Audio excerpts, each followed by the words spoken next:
Good morning. I'm here to share with you my latest. This is I think it's my third Harry Potter themed journal. This was a special request of a grandniece, one of many, as you know. I've used the same kit I've been using. I've just kind of changed out a few things, swapped it around with different pieces from different kits, leftovers that I had. We have book corners on all four corners. It is a twine and eyelet closure. And let's go inside.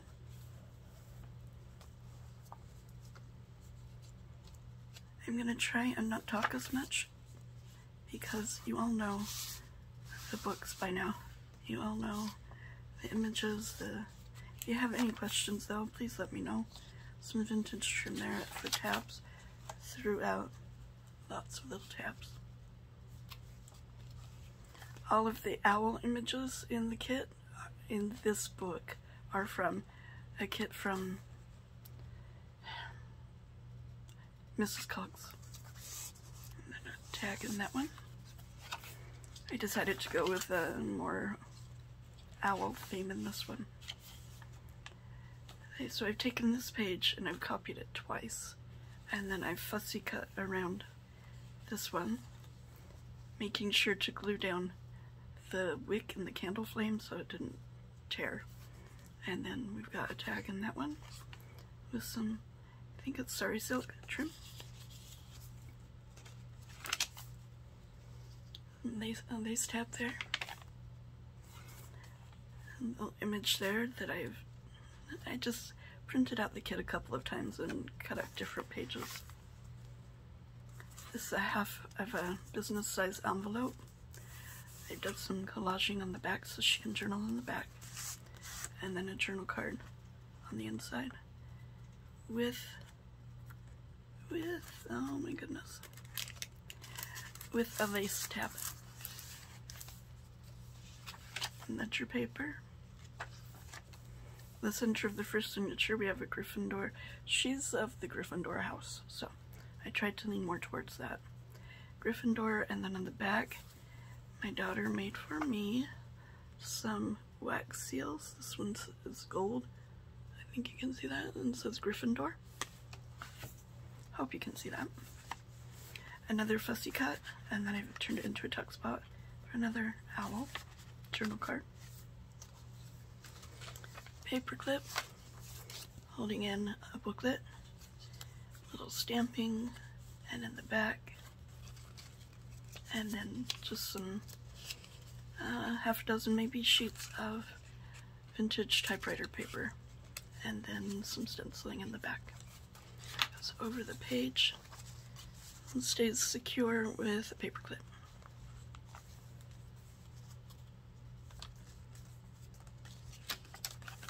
Another tuck spot here with a journal card that I've made. Lace tab here.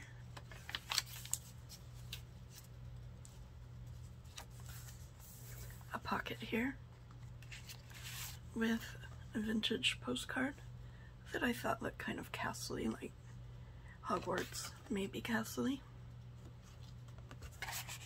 She can journal in the back of that.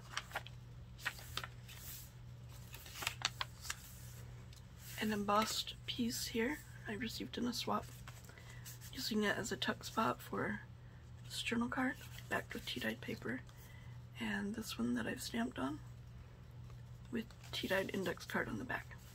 And at the top, we got another lace tab. A lovely Dumbledore quote, my daughter's favorite. Behind it, we have tucked a journal card.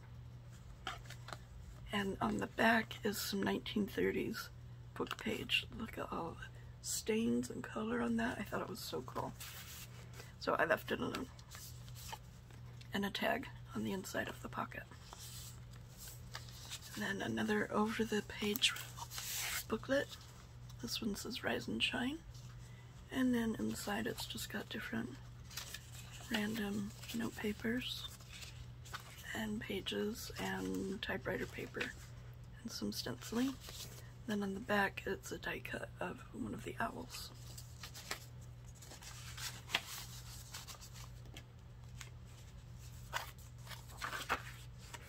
And then in the center, we have a fussy cut wand.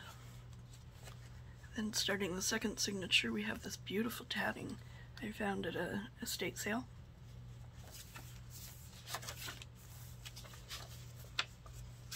This is one of my digitals, old crumbly down fallen castle. It's so cool.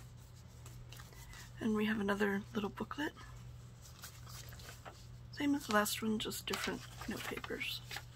I have quite the collection of note papers. I don't know how I did that, but yeah, and again at the end, typewriter paper and stenciling. Then the very back, we have an Artie Mays piece. No, Tracy Fox, excuse me, piece.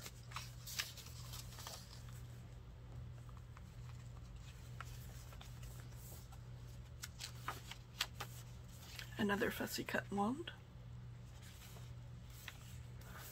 This is a book page corner tuck, and then I've stenciled it, doubled it, stenciled it, stowed around it. A piece from the kit, and then another Gryffindor emblem, a wax seal. This one is supposed to be blue, but I tell you, in the right light, it looks kind of purple, doesn't it? Kind of cool. Another lace tab. Oh, I'm sorry, and then in the tuck spot, it's one of those really sturdy index card dividers, and then I've just stamped on it. Another owl from Mrs. Coggs. Let's get that over enough. And another wonderful quote from Dumbledore. And on the back, I printed this out on heavy cardstock. And then on the back, I've just printed ledger lines from Tracy Fox. A pocket that has another Dumbledore quote. In the back we have, this is paper from Artie Mays, and some sari silk ribbon, and back down to cardstock and sewn around. It goes behind the pocket. In the pocket, I found this many, many years ago. Printed it out accidentally without color. But, you know, you can't waste these things. So it's good tea-dyed paper for journaling.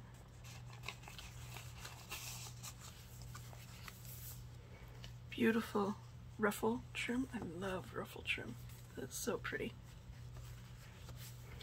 This page of the kit I printed out, and I forgot to print anything on the back. So I backed it onto tea-dyed paper and then sewed around. These beautiful bags come from Laura's Shop, a papered soul. And so I've added an owl. This particular one comes from Pinterest. Then behind the bag, you have a large craft card tag. And then in the bag, I've made giant tickets. And then I've decoupaged napkin on top of them. And she can journal on the back. I like that. Okay, it probably has nothing to do with Harry Potter, but it was still pretty. The center of the second signature, we have journal, and then we have notes. And in the pocket, another of Mrs. Coggs' owls, and then I've just fussy cut around it and layered it on to the tag. Some vintage trim. And another tag with some red trim. And then in the second pocket, we have a freebie tag from Artie Mays' Facebook group with some seam binding from Laura's Shop. And an envelope that I've made out of medieval Mirage paper because it had red in it for Gryffindor. Then I've stamped on a piece of heavy cardstock. It's a stopper for the envelope flap. I printed on both inside and outside the envelope. And then there's 2 journal cards inside.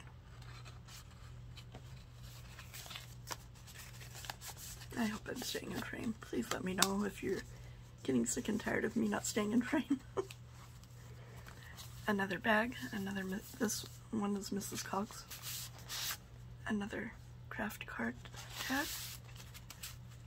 And another giant ticket. Isn't that a gorgeous napkin? And then I've put some florals on the top. This is my porch print. And then my daughter did another one, and she put some eyeshadow on it to bring out the Gryffindor. Didn't that turn out cool? And then she can journal on the back.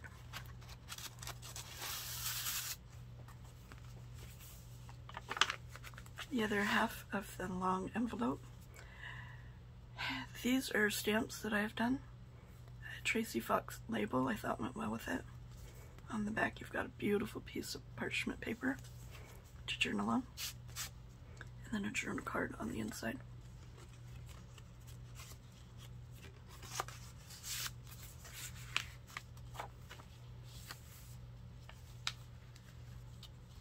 Here's a beautiful piece of vintage lace and an envelope that I've made with a banner, double envelope, double book page, and then a Hogwarts symbol in wax seal.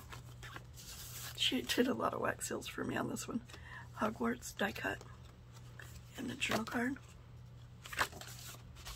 Again, I printed on the inside of the paper.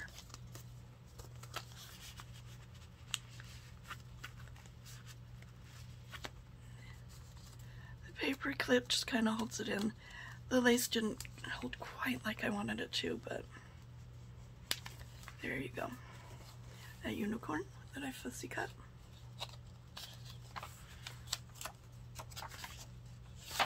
Beautiful parchment paper. A rose tab, little ribbon floral tab, we'll call it that. Again, I fussy cut out the snake, left it open behind the head and the neck for 2 tags.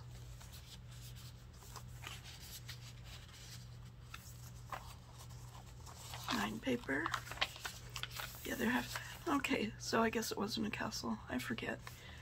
It looks like it was a church. Got all those gravestones, headstones. Isn't that awesome? I love really old cemeteries. I think they're awesome. Very interesting to me. And the last page. And then the back cover. And that's her journal. I hope she likes it, and I hope you enjoyed this flip through. Please like and subscribe. Have a lovely day. Bye-bye.